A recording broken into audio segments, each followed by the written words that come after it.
एक गांव में एक किसान रहता था।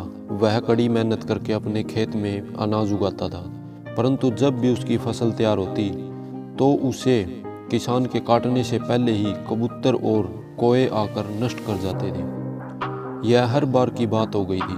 अब किसान उन पक्षियों से बहुत तंग आ चुका था।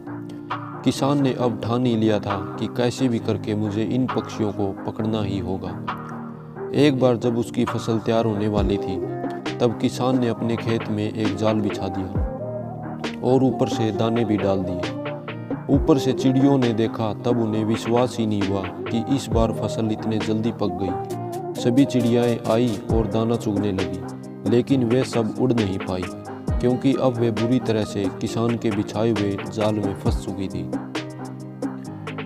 उनको समझ में नहीं आ रहा था कि अब वे करें तो क्या करें। तभी किसान पक्षियों का शोर सुनकर वहां अपने खेत में पहुंच गया। खेत में जब उसने देखा तो जाल में फंसी हुई सारी चिड़ियाएं काले काले कौवे थे। अब किसान को कौवों पर बहुत गुस्सा आया।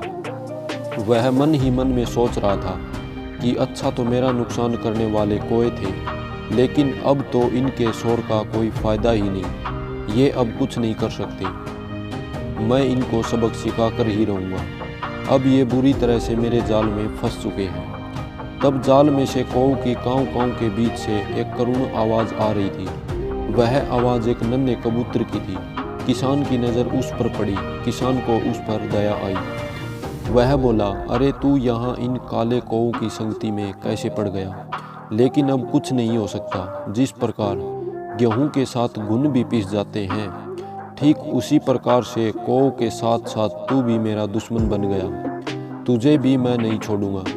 इतना कहकर उसने अपनी शिकारी कुत्तों को एक इशारा किया। सभी किसान के इशारे पर खेत में आ पहुंचे और सभी कौवों और उस नन्हे से कबूतर को मार डाला। दोस्तों, हमें इससे यह शिक्षा मिलती है कि बुरी संगति का परिणाम भी बुरा ही होता है।